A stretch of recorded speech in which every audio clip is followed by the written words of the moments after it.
Yo, what's up, guys? So I flew to Utah to come hang out with Joey, and I was playing a deck, that I literally conjured up on the way here as a joke, and I ended up winning. So I played Rescue Ace Fire King. Fire. Yeah, which is the year of the fire, so had to get a head start. And yeah, I thought overall the deck was pretty good. I'll explain the theory as we get to the deck profile. But before we jump into the rest of the video, don't forget to go to txs1.com and use Paktcg for 10% off the Supreme Pros. I sleeved my entire deck in them, and they felt great. I gave a couple out during the event, a couple friends as well, and they all really liked it. So Fire sleeves for the fire deck. exactly. Also, shout out to Joe for letting me crash at his place. Shout out to Cam. Johnny, shout out to Shrek, shout out to, the SLC Johnny, Goons. Taylor. Yeah, Johnny, Taylor. You guys all know, what I'm saying? Ben, Omar. Shout out to all of you guys. You guys are awesome. It was really cool hanging out with all you guys. And then, yeah, I think that's pretty much it. Let's jump right into the deck profile. So, for the rescue engine, you have Lifter, 2 Hydrants. I wish I played 3, but couldn't find third CR. You know the vibes, so I played 2. 2 Turbulence, 2 Preventer, standard so far. I played 1 Fire Engine and then 3 Impulse. This card was actually cracked. Having this in my deck to use emergency to summon this was really, really good because it turns emergency into 2 monsters without committing your normal summon, which is insane. So I really like this card. So let me see. And then for the Fire King engine, I played 1 Grunix. You don't really want to open it, but if you do, it's fine. You can pitch off Witch. And then I played 3 Kieran, which is the best card of the deck from the Fire King perspective because it ensures that all of your Fire King monsters always resolve their effects. It was really nice because I would purposely summon Turbulence without SP, and then I activate the effect and note impermanent. I'll chain Kieran, and then they're like, "Yo, what is going on?" One of my opponents specifically said they're like, I was prepared for Fire Kings, and I was prepared for Rescue Ace, but definitely not both of them. And then I played 1 Barong because 1 Barong and then 1 Ponic. So let me explain the ratio really quick. The reason why I played these 6 cards was because if I get access to Island or I bridge the Fire King engine with the Rescue engine through Sinful package, I can summon the Ponics. Ponics would then get the Island, and then or Sanctuary into Island, and then that will destroy a fire monster, the Ponics usually. That will get access to Grunix. Grunix will then pop the Barong from the deck, and then Barong will search a Kieran in the standby phase, which makes it so that I have a pop on my opponent's turn. So there was one game I played against Pure Cash, who Raigeki Dark Hold me, and I saw 5 interrupts after because of Kieran as well. It was just super layered. Cause I have back row interruption, Grunix in the graveyard. The on-field disruptions, and hand disruptions. So it just makes your deck super more layered. And going second, having this is really nice because you're usually gonna get access to Hydrant because you play Impulse and you have a bunch of ways to get there with emergency and all that good stuff. So you turn original into another way to break your opponent's board, especially if you get access to Ponics going second. I remember I darked one of my opponent's witches because I didn't draw it. And then I use their wish to set an original, and then use original to get access to Ponics, which converts into 2 bodies because you get to summon Grunix when you trigger Island, and then Island pops Kieran from the deck, which gets you another Ponics back. So it allows you to convert the Black Witch into 2 monsters, which comes up because from there I made access code clear the whole board and OTK'd them.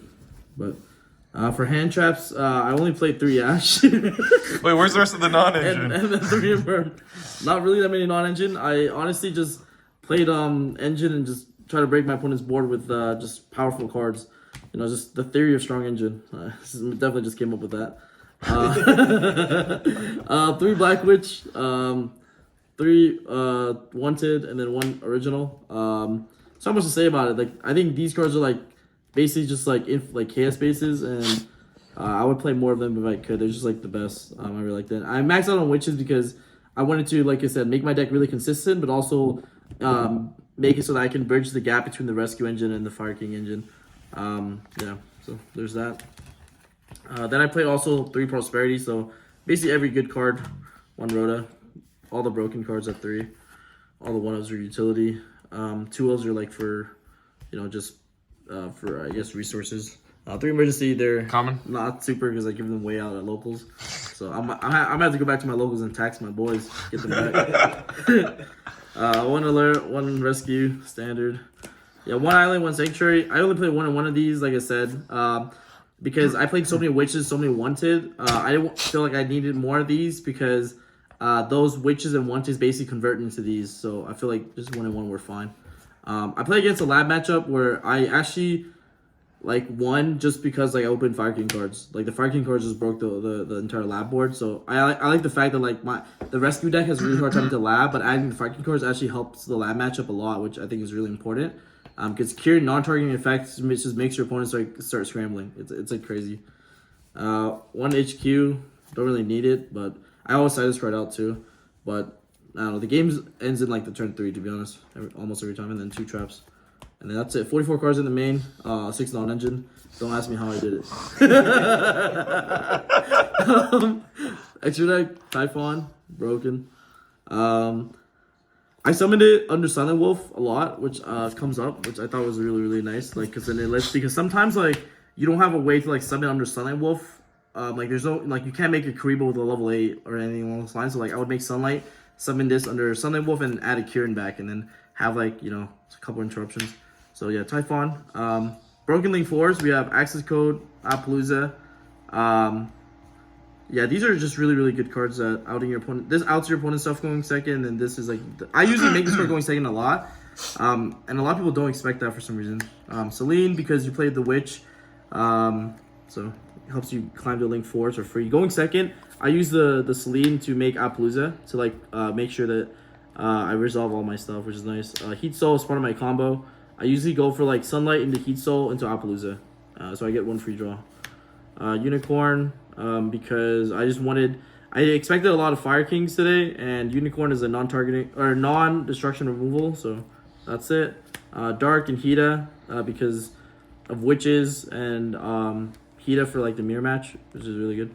Double SP Knight, I did summon both these. They're insane. IP, that's the standard end board I go for. The other end board I go for is sometimes I go for Sunlight Wolf plus IP underneath it with a bunch of ways, with access to Kieran. Silent Wolf, adding back your resources. Nightmare Phoenix came up for me where I went summon Phoenix. My opponent goes Imperm with the other card because they want to save the background chain Kieran. That was actually crazy. and then 1 Karibo, 1 Anima. I had 2 people playing the Anima. Didn't expect that to ever happen, but Yu-Gi-Oh happens, so it is what it is. Side deck, I played a bunch of basically because I didn't really have a lot of hand traps in the main deck, I wanted to just play more board breakers. So I decided 2 Storm and Evenly for basically every rogue deck, and then in the rescue mirror, these cards are basically blowouts. So theirs looks really, really good. I said 1 Kurikawa because you can search it with original. So I like the fact that I have 1 in the side deck just in case I play against a Pearly Duelist, and maybe I don't draw my impulses or I don't get access to impulses. So having the 1 Kurikawa to search off the original could get me there. I didn't play against any Pearly, but I definitely did respect that deck. 3 Nibiru. For basically whenever I went first, I would side Nibbin as a backup plan in case things go wrong. And I would side out the impermanences because sometimes your back row you literally you don't have enough cards set. I can't even set the impermanences sometimes because Sanctuary clogs up the 5th zone. So I would take out the impermanence and put Nib in, and I think when you have Nib plus a half board, it's almost impossible for your opponent to ever win. 3 Bell for Labyrinth because no big welcome for you, and then 3 Droplets. So this was super last minute, but I wanted to play it because I realized that I summoned with impulses. You summon on your opponent's turn a lot, so the fact that you can start with a lot of card advantage off impulse and then drop your opponent I thought would be really nice. The main reason I put this card in, it could have honestly been anything, but I wanted something to out the rank 6 against Unchained. I was really afraid of Unchained for some reason. I don't know, I know Shavar went to 1, but I don't know, sometimes these duelists, they never break with that deck, so they always end on Rage Caesar even with 1 Shavar. So I was man, I feel I need something to out that, and I feel Dropless was a good way to out the Caesar and Rage at the same time. And it gives a nice. Oh, I want to draw. It could have been Econ too. Actually, I think I wanted to play Econs, but couldn't find the ultimates, so played econs instead. I mean, played droplets instead. Yeah, but honestly, these could have been econs too. Like anything that would have helped you in the rescue matchup and the unchained matchup. So I decided, like I said, droplets were good. Dodges escapes. So it dodges your opponent's escapes and then negates their rage. So like you like 2-for-1 them almost every time, or you hit their Caesar, their rage, and you like turn off their backer. So I like it. It was clean. That's it. Yeah. Nothing else. Oh, if you guys watch all the way to the end of this video somehow, shout out to you guys. I'm gonna do a giveaway for this deck box and the playmat. So there'll be 2 winners. All you have to do is comment down your favorite card from this deck profile. Other than that, see you guys in the next one. Peace.